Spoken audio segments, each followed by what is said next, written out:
Good morning. Just leaving Governor Clement's shelter now. It's like 7:30 in the morning.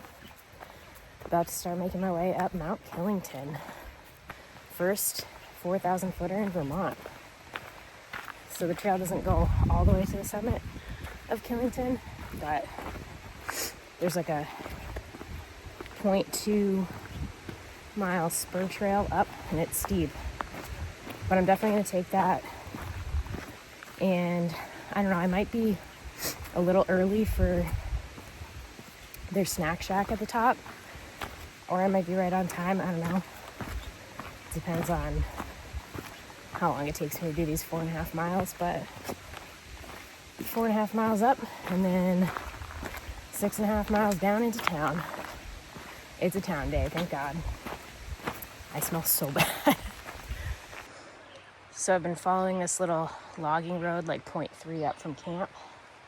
I was hoping it would take me most of the way, but knowing this trail, obviously not. The two blazes mean that the trail is turning. They also have these little white arrows, but if they didn't have those, the two blazes mark a turn in the trail. So that is right here. Up we go.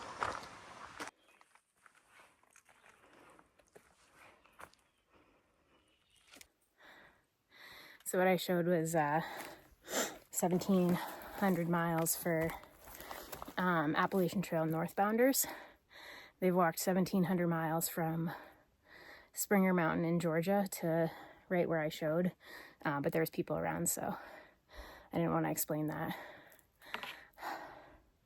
Right now, 2.5 miles in,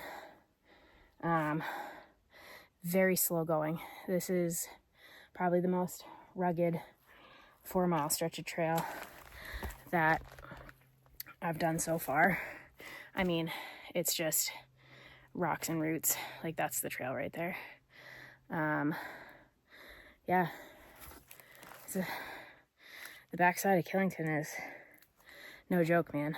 2.5 miles in, I got 2 miles left to the top, but I'm stopping to have yet another snack, some electrolytes. Even though it's not hot yet, you wouldn't know it because I'm sweating, but it is going to get pretty hot today. So 2 more miles up, and then the last 6.5 are mostly downhill, so that'll be good. I love getting these out of the way early because that's when I have the most energy. But yeah.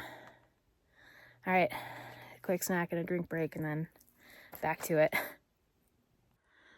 All right, just finished my snack. Now I gotta climb up this nonsense right here. It's way steeper than it looks in the camera. It's like straight up, but yeah, 2 miles left. All right, that sucked. I am still like 1.5 miles away, but there's a very cruisy little section right now. And I just want to touch on a couple things. So this so far has been super physically demanding and challenging, which I knew coming in. You know, I trained for it as much as I could, and you know, I expected that. But I did not expect how mentally challenging this is. The past few nights, like nights 3, 4, or 2, 3, and 4 that I was out camping, I was very homesick, like getting kind of sad and lonely in my tent, which is not normal for me. Normally I'm fine being alone, and you know, I mean, I usually have Frank, so maybe that's where the loneliness is coming in too, but it's been really hard, like to the point where I almost wanted to quit. But you might see me in town a little more frequently on this next stretch, which is not very cost effective, and you could definitely do this hike cheaper than I'm doing it, but I think to keep me going mentally through this next section, I'm gonna try and schedule a few more town stays just to like have some more human interaction, but also that way I'm not carrying 5 days of food either. So that will probably lift my spirits a little bit. So yeah, you might see some more nights off trail, but still not planning on any zeros. So we'll see how that goes. All right, made it to Cooper Lodge, which I believe is the highest shelter elevation-wise on the trail. And right behind Cooper Lodge is the 0.2 mile spur trail off of the long trail. This takes me to the summit of Killington where like the ski lift is, and there's a snack shack and everything. It's about 10 o'clock right now, so they should be opening. Yeah, so I'm gonna pop up there real quick, maybe grab a snack and take some pictures, and then I'll be back down to head into Rutland. Did I mention this spur trail is super steep? Because it is. You can't tell from that, but if you look at, like, I don't even know if you can see it, but the angle downward is like, it doesn't look it in this video either. It is so steep, just straight up, and it's all rocks. Almost there, but the view is incredible.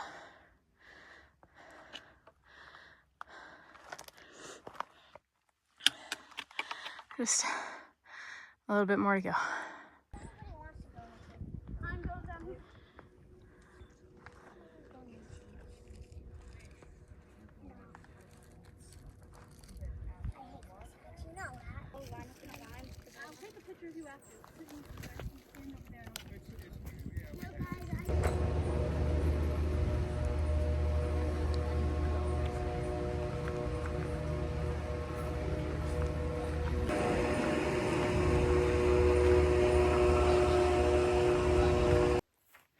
All right, coming down that steep section was very sketchy, but I made it. 6.3 miles down off of Killington and into Rutland. Also, there's a very big milestone coming up in 0.7 miles. Well, might have had to make it myself, but 100 miles. I am at the point where I have hiked 100 miles from the Massachusetts border to just off the shoulder of Killington. Oh, it feels so good. So funny, I just passed like 4 or 5 day hikers, and I could smell the soap or laundry detergent or whatever they've used. That's how I know I stink. But I'm so close, like 4 more miles to the road. I made it to the road. I just have to cross it, and then there's a free bus into Rutland, and I'll get picked up by the woman I'm staying with. Thank God.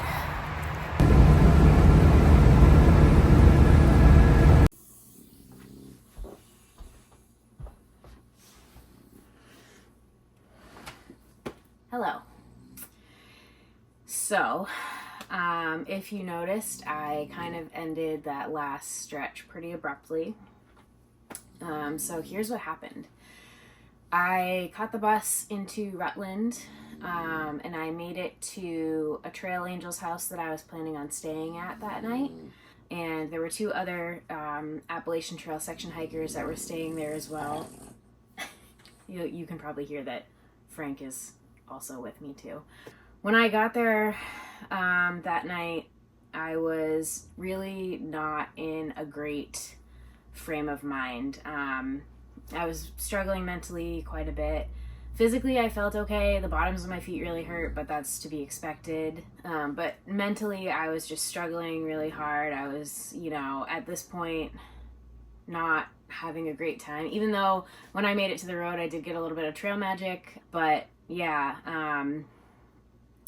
I was dreading resupplying. I was dreading doing any more miles the next day. I was super homesick, like to the point where I was in tears. So what I decided was, instead of pushing through 3 weeks straight with no zeros in really, really tough terrain for my first thru hike, I decided to get off trail. Now, part of the reason why I chose the Vermont Long Trail is because it's so close to New Hampshire. It's like 3 hours away. And in the morning, this trail angel was already driving one of those AT section hikers to the Vermont, New Hampshire border. So I hopped in on that ride. I split the cost of the ride with her. And my mom picked me up at the border, which was super incredible.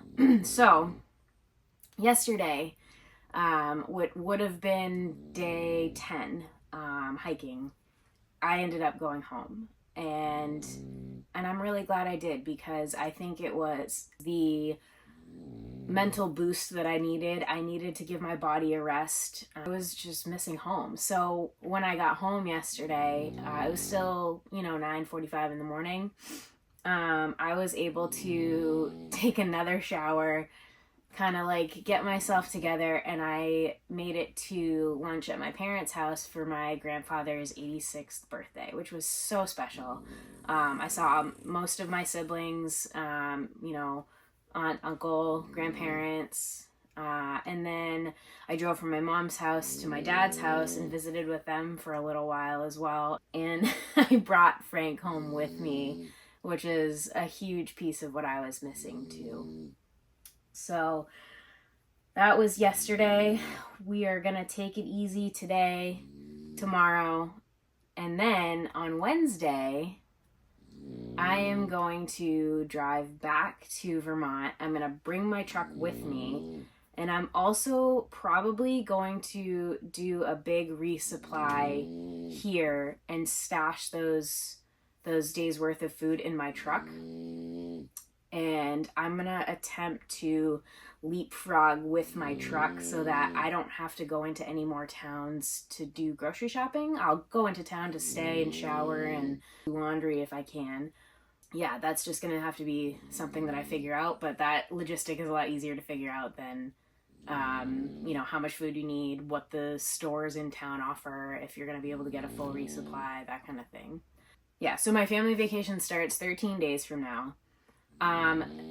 With taking 4 zeros, which I needed so desperately, both physically and mentally, I will not be able to finish the full trail before vacation, but I'm going to knock out another big chunk of it. I'm already at mile 105.6.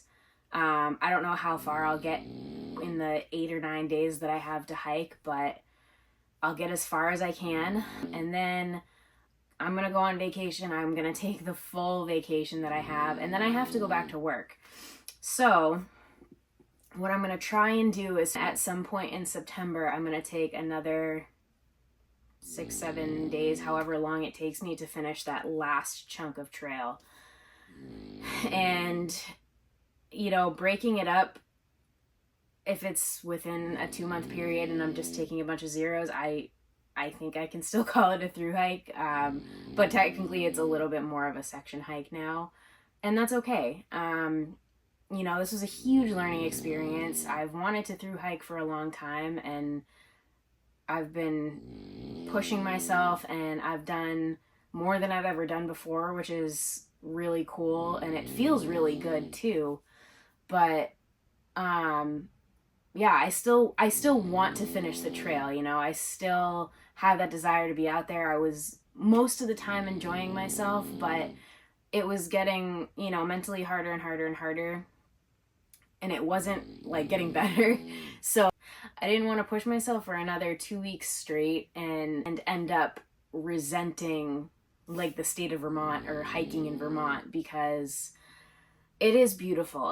It's a beautiful place. The mountains are rugged and they're tough, but the views are really pretty. And I just, it was starting to turn into something that I didn't want. And I didn't want that to be my experience on trail. I wanted to remember it for the good times and like enjoying myself and loving being outside in nature. So I'm just pivoting and adjusting to what works for me. I'm gonna, dude. He's very sleepy this morning.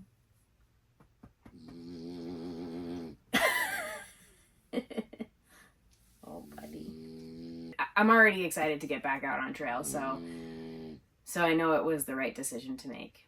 Oh, I'm also waiting out another heat wave. There's another heat wave this whole week, but the first 3 days, like today, tomorrow, and Wednesday, are gonna be the hottest 3 days, like almost 90 degrees. So kind of glad to be waiting that one out. It's still gonna be hot when I get back, but maybe like 5, 6, 7 degrees cooler, and I'll take anything I can get. So that's why I'm home. I'm happy to be here, but I'm also very excited to get back on trail.